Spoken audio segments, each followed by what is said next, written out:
안녕하세요. 뉴욕교회 연합인포맥스 윤영숙 특파원입니다. 오늘 3대 지수가 모두 또다시 상승하면서 S&P 500 지수와 그리고 나스닥 지수는 5거래일 연속 올랐는데요. 지수가 크게 오르면서 이제 이전 고점까지 노리게 됐습니다. 우선 시황부터 보고 가겠습니다.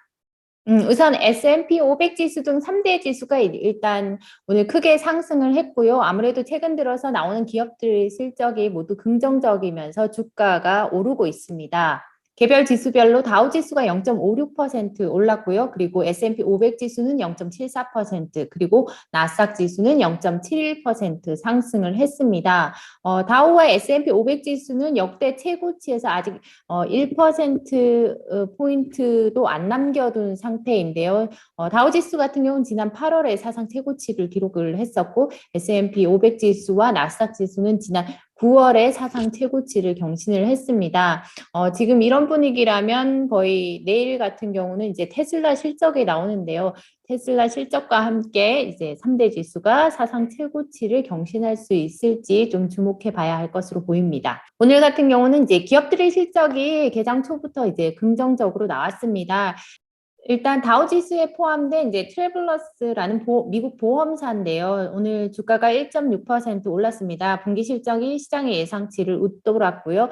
그리고 이제 얀센 백신을 이제 제조하는 회사죠. 존슨앤존슨 같은 경우는 3분기 실적이 마찬가지로 시장의 예상치를 웃돌면서 이제 주가가 오늘 2% 이상 올랐습니다. 그리고 P&G죠. 생활용품 판매 업체인데요. 시장의 예상보다 이제 긍정적인 실적을 발표하긴 했지만 오늘 주가는 1%가량 하락을 했습니다. 회사가 제품 가격을 인상을 앞서 했었는데도 불구하고 이제 원자재 가격 상승과 운송비 상승이 실적에 부담을 주고 있다라고 얘기를 하면서 오늘 주가가 하락한 것으로 보입니다. 그리고 월마트의 주가는 오늘 2% 이상 올랐는데요. 골드만삭스가 이제 월마트의 주식에 대해서 강력 매수 추천을 하면서 오늘 주가가 상승을 했습니다. 이날 아침까지 S&P 500 지수에 상장된 기업 중에서 실적을 발표한 기업 중에 82%가 이제 예상치를 웃도는 실적을 발표를 했습니다. 그리고 지금 시장에서는 지금까지 발표한 실적과 그리고 앞으로 나올 실적에 대한 예상치로 볼 때 전분기 대비 순이익이 한 30% 증가할 거로 시장에서는 예상을 하고 있습니다. 오늘 같은 경우는 이제 기업 실적을 발표한 기업이 지금 한 5개 정도 되는데요.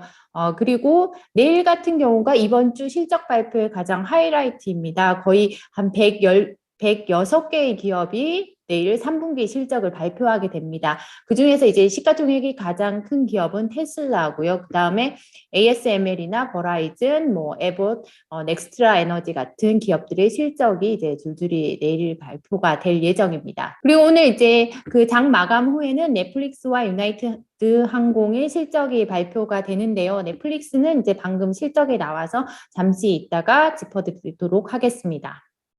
멘트 하나 보고 가겠습니다. 지금 여기 LPL 파이낸셜의 리안 데트릭이라는 전략가가 이런 얘기를 했는데요. 금융주 같은 경우는 지난주 실적이 아주 긍정적으로 나오면서 강한 반등으로 시즌을 시작을 했다라고 얘기를 하고 있고요.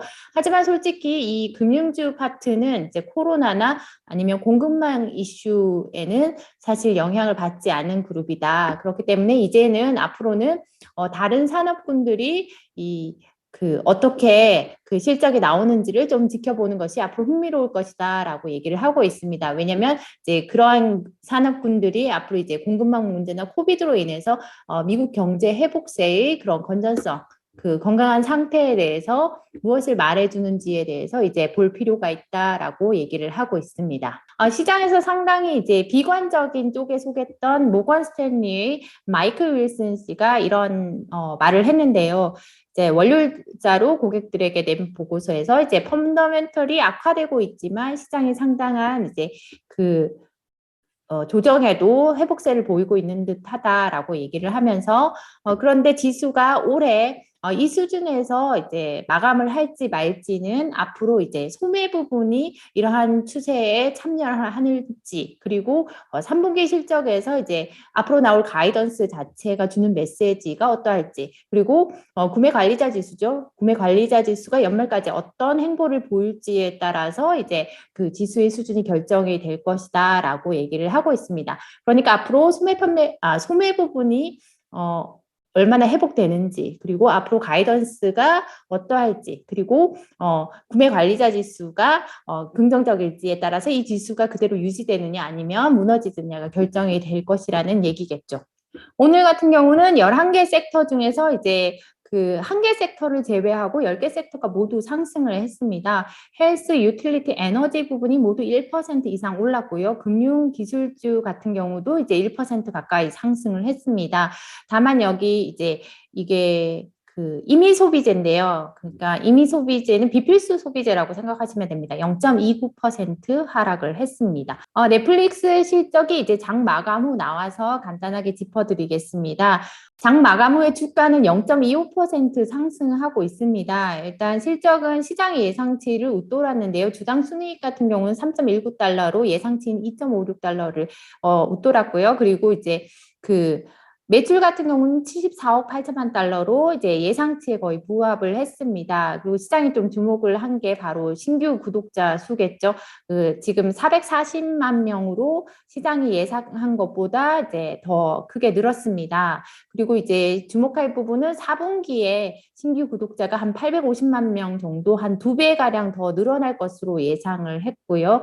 지금 최근에 그 넷플릭스의 그 신규 구독자 흐름을 보면 지난해 같은 경우는 팬데믹으로 이제 넷플릭스가 상당한 수혜를 받죠. 신규 구독자 수가 엄청나게 많이 증가를 했었는데요. 그러다가 이제 팬데믹이 약화되면서 올해 들어서는 신규 구독자 수가 크게 감소를 했습니다. 그러다가 이번 3분기에 다시 440만 명대로 크게 반등을 했고요. 다음 이제 4분기에는 한 거의 1,000만 명대로 다시 육박한 수준으로 증가를 할 것으로 예상을 하고 있습니다. 오늘 이런 같은 실적 발표에 일단 주가는 플러스 흐름을 보이고 있습니다. 오늘 나온 기업 실적 중에서 이제 P&G 분기 실적을 보고 가겠습니다. P&G 같은 경우는 오늘 기업 실적 발표 후에 주가가 1% 이상 하락을 했는데요. 일단 주당 순이익 같은 경우는 1.61달러로 시장이 예상한 1.59달러를 웃돌았습니다. 그리고 매출도 예상치를 약간 웃돌았는데요. 203억 달러로 나왔습니다. 그렇지만 이제 오늘 주가가 하락한 데는 아무래도 이제 그 비용 압박이 앞으로 다음 분기에 계속 실적에 부담으로 작용할 것이라는 우려가 작용한 것으로 보입니다. P&G가 이제 내년도 회계연도의 실적에서 이제 원자재 비용 자체가 21억 달러가 들 것으로 예상을 했고, 그리고 이제 운송비 자체가 2억 달러 정도 비용이 들 것으로 예상을 했습니다. 이 비용 자체가 한 23억 달러 비용이 들 것으로 예상을 했는데, 이건 당초에 지난 분기에 예상한 19억 달러에서 한 20% 이상 높아진 수준입니다. 이 비용 자체가 이제 원자재 비용 예상치 자체가 완화되지 않을 것으로 예상하고 있다라고 하면서 앞으로 이제 비용 압박은 계속 커질 것이라는 우려가 커졌습니다. P&G가 그 전체 회계연도 이제 순이익 전망치와 매출 전망치를 이전 예상치와 같은 수준으로 유지를 했습니다. 그러니까 전년 대비 그 매출은 2%에서 4%가량 증가할 것으로 예상했고, 주당 순이익 같은 경우는 이제 3%에서 6%가량 증가할 것으로 예상을 했는데, 이건 이전에 예상했던 수준과 같은 수준이라고 합니다. 아무래도 이제 P&G 같은 경우는 최근에 이제 팸퍼스 같은 기저귀 가격을 인상했음에도 이제 계속 이제 비용 압박이 커지고 있다라는 이제 우려가 커졌고요. 오늘 같은 경우도 추가로 일부 상품의 가격을 인상하겠다고 발표를 했습니다. 여기 보시면 이제 P&G의 CFO가 이제 기자들에게 가격을 특정 제품, 그러니까 뷰티나 구강 케어 혹은 이제 그루밍 제품, 그러니까 이제 그 면도기 같은 제품들의 그 제품 가격을 인상을 하겠다고 발표를 했고요. 이거는 이제 인플레이션 때문에 비용 압박이 커지면서 이러한 제품 가격을 인상을 하겠다고 얘기를 했습니다. 그 시장에서 이 P&G 실적에 이제 좀 우려를 표명했던 것 중에 하나가 원자재 비용 자체가 이 전체 그 총이익 마진의 대부분을 차지를 했습니다. 그러니까 이번에 총 이익 마진이 한 3.7%포인트 가량 줄었는데 전년 대비. 그런데 그 중에서도 이제 원자재 비용 자체가 이제 3.5%포인트를 이제 갉아먹었습니다. 그러면서 이제 비용 압박이 상당하다는 것으로 확인이 됐고요. 그리고 이제 운송비 자체는 한 0.5%포인트 가량 이제 이익 마진을 줄였는데, 가격 인상으로 이제 한 0.5%포인트 이제 이익 마진이 는 부분을 이게 완전히 상쇄를 해버렸습니다. 그러니까 운송비가 늘어난 것을 완전히 상쇄하면서 이제 원자재 비용 자체가 기업 이익 마진에 큰 압박이 되고 있음을 이제 시사를 했습니다.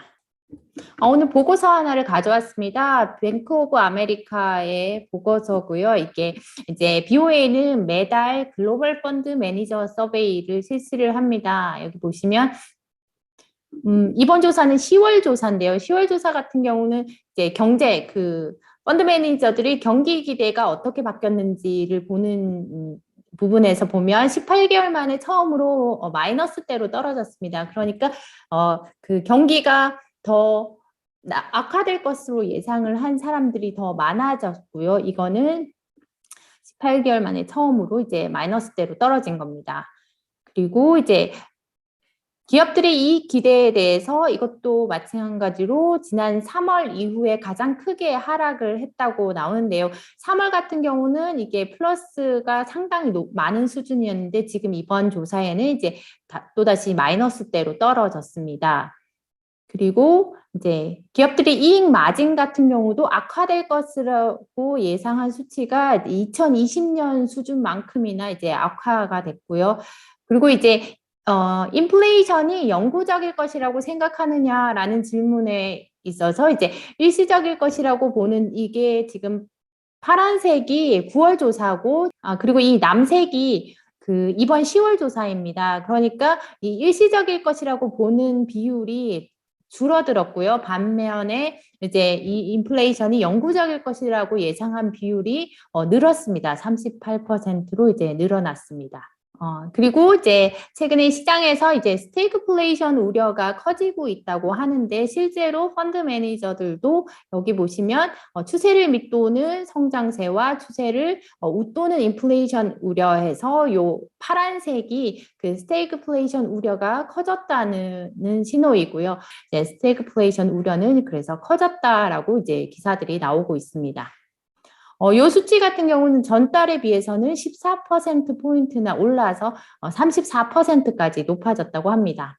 그리고 단기금리가 오를 것이라는 기대가 지금 20년부터 계속 오르고 있는데요. 이번 수치도 지난 19년 이후 최고치로 이제 상승을 했습니다. 그리고 이제 단기금리에 대한 기대가 오르면서 동시에 그리고 수익률 곡선이 더 평탄해질 것이라는 기대는 커졌습니다. 요거는 이제 남색 이 그래프 선은 수익률 곡선이 얼마나 가팔라질 것이라는 기대인데요. 그게 하락했기 때문에 플래트닝 가능성이 더 커졌다는 신호입니다. 그러니까 이건 이제 수익률 곡선이 보통 평탄해지면 경기가 이제 침체될 가능성이 클 때 보통 그렇게 나타납니다. 그렇기 때문에 수익률 곡선이 이제 플래트닝 해졌다는 것과 동시에 이제 스태그플레이션 우려가 커졌다는 거, 그 얘기는 이제 앞으로 그 경기에 대해서 더 비관하는 사람들이 늘었다는 얘기입니다. 그리고 이제 연준이 테이퍼링을 하게 되면 이 테이퍼링 시기를 이제 11월부터 내년 6월까지 테이퍼링을 만약에 해서 이제 종료를 하게 된다면 어떤 이제 시장에 일이 일어날 것으로 보느냐라고 하는 질문에 가장 많은 응답자가 이제 빅스 지수가 더 높아질 것이다. 그러니까 시장의 변동성이 더 커질 것이다라고 예상을 했고요. 그리고 22%는 달러화가 강세를 보일 것이다라고 예상을 했습니다. 그리고 이제 그렇게 되면 스프레드는 신용 스프레드 같은 경우는 더 확대될 것이다. 그러니까 이제 그 고금리 회사채와 그 국채와의 스프레드 같은 경우도 더 확대가 되겠죠. 그리고 이제 은행주 같은 경우는 더 오를 것이다라고 예상을 했고요. 그리고 이제 신흥시장 통화 같은 경우는 이제 달러가 강세를 보일 테니까 더 약해질 것이다라고 약세를 보일 것이다라고 예상을 했습니다. 그리고 이제 펀드 매니저들의 현금 보유 비중이 지금 이번 10월에 4.7%까지 높아졌는데요.